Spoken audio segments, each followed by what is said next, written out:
Mari suka memuji Tuhan. Ada kisah mengenai seorang wanita misionaris dari negeri barat yang pergi diutus ke Cina pada abad yang lalu.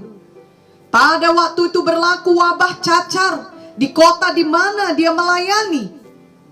Pada suatu hari dia terjangkit oleh penyakit cacar ini dan harus dirawat di ruang isolasi yang tersendiri.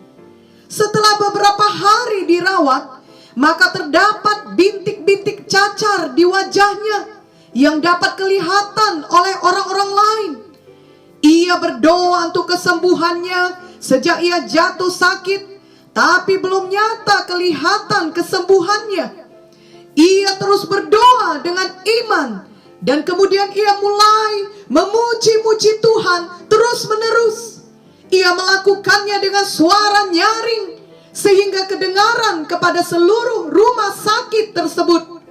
Ternyata kemudian bintik-bintik cacar tersebut hilang satu persatu sementara ia memuji Tuhan. Setelah beberapa lama ia memuji Tuhan, bintik-bintik itu hilang semua.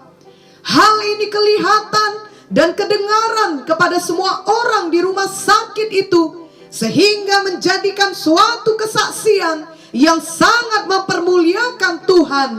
Puji Tuhan. Pujian kita kepada Tuhan kerap kali menurunkan kuasa Tuhan di dalam hidup kita. Mazmur 103 ayat 1-3 berkata, "Pujilah Tuhan, hai jiwaku. Pujilah namanya yang kudus, hai segenap batinku. Pujilah Tuhan, hai jiwaku, dan janganlah lupakan segala kebaikannya. Dia yang mengampuni segala kesalahanmu, yang menyembuhkan segala penyakitmu." Dan Mazmur 34 ayat 2 berkata, "Aku hendak memuji Tuhan pada segala waktu. Puji-pujian kepadanya tetap di dalam mulutku." Marilah kita suka memuji Tuhan setiap hari. Sebagai umat tebusan Tuhan, memanglah layak bagi kita untuk selalu memuji Tuhan pada segala waktu.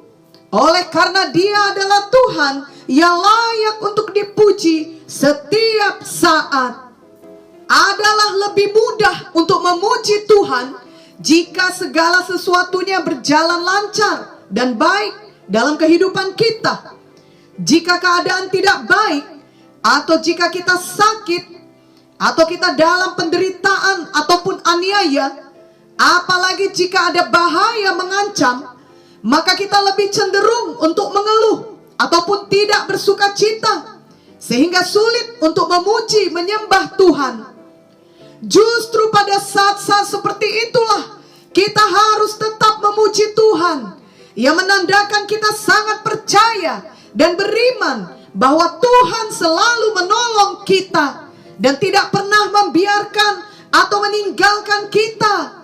Ibrani 13 ayat 5b-6 berkata, "Karena Allah telah berfirman, Aku sekali-kali tidak akan membiarkan engkau, dan Aku sekali-kali tidak akan meninggalkan engkau." Sebab itu dengan yakin kita dapat berkata, "Tuhan adalah penolongku. Aku tidak akan takut. Apakah yang dapat dilakukan manusia terhadap aku?" Ada banyak contoh dalam Alkitab di mana Tuhan selalu menolong dan mencurahkan kuasa-Nya, bahkan mujizat-Nya ketika hamba-hamba Tuhan memuji Dia dalam keadaan mereka dianiaya atau dalam ancaman musuh. Dalam Perjanjian Lama kita membaca tentang Raja Yosafat dan rakyatnya diselamatkan Tuhan ketika mereka memuji-muji Tuhan dalam menghadapi musuh. 2 Tawarik 20 ayat 21-22 menuliskan, "Setelah ia berunding dengan rakyat, ia mengangkat orang-orang yang akan menyanyi nyanyian untuk Tuhan dan memuji Tuhan dalam pakaian kudus yang semarak. Pada waktu mereka keluar di muka orang-orang bersenjata sambil berkata, nyanyikanlah nyanyian syukur bagi Tuhan, bahwasanya untuk selama-lamanya kasih setianya. Ketika mereka mulai bersorak-sorai dan menyanyikan nyanyian pujian, dibuat Tuhanlah penghadangan terhadap Bani Amon dan Moab dan orang-orang dari pegunungan Seir yang hendak menyerang Yehuda, sehingga mereka terpukul kalah. Dalam perjanjian baru kita juga membaca ketika Paulus dan Silas dipenjarakan, sebaliknya dari bersungut-sungut dan bertengkar, mereka memuji Tuhan, maka mujizat Tuhan terjadi sehingga mereka bebas dari penjara. Kisah Para Rasul 16 ayat 24 sampai 26 menuliskan, sesuai dengan perintah itu, kepala penjara memasukkan mereka ke ruang penjara yang paling tengah dan membelenggu kaki mereka dalam pasungan yang kuat. Tetapi kira-kira tengah malam, Paulus dan Silas berdoa dan menyanyikan puji-pujian kepada Allah, dan orang-orang hukuman lain mendengarkan mereka. Akan tetapi terjadilah gempa bumi yang hebat, sehingga sendi-sendi penjara itu goyah, dan seketika itu juga terbukalah semua pintu dan terlepaslah belenggu mereka semua. Ketika kita memuji Tuhan, walaupun kita dalam keadaan yang tidak baik, sebenarnya itu juga merupakan tindakan iman kita yang percaya bahwa Tuhan pasti menolong kita. Kita beriman Tuhan selalu mendengar dan menjawab doa kita. Itu sebabnya kita tetap memuji Tuhan. Ibrani 11 ayat 6 berkata, tetapi tanpa iman tidak mungkin orang berkenan kepada Allah. Sebab barang siapa berpaling kepada Allah, ia harus percaya bahwa Allah ada, dan bahwa Allah memberi upah kepada orang yang sungguh-sungguh mencari Dia. Dan sekiranya kita tidak mempunyai persoalan ataupun permintaan khusus kepada Tuhan, adalah wajar jika kita selalu memujinya, bersekutu dengannya, mencari wajahnya, mendengar suaranya, oleh karena kita mengasihinya dengan segenap hati, jiwa, kuat, dan akal budi kita. Dalam Mazmur 115 ayat 4-8 dikatakan bahwa seseorang akan menjadi seperti apa yang dipercayainya atau disembahnya. Orang yang membuat berhala dan percaya serta menyembahnya akan menjadi seperti berhala tersebut.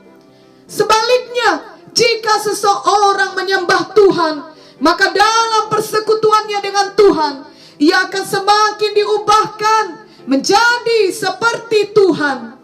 Biarlah kerinduan hati kita yang terdalam selalu memuji dan menyembah Tuhan Yesus dalam roh dan kebenaran. Yohanes 4 ayat 24 berkata, Allah itu roh, dan barang siapa menyembah Dia harus menyembahnya dalam roh dan kebenaran. Dan Mazmur 115 ayat 18 berkata, tetapi kita akan memuji Tuhan sekarang ini dan sampai selama-lamanya. Haleluya. Biarlah kita suka memuji Tuhan sekarang ini dan sampai selama-lamanya, dengan hati yang tulus mengasihi Tuhan. Dan biarlah hidup kita selalu penuh dengan kebaikan Tuhan. Amin.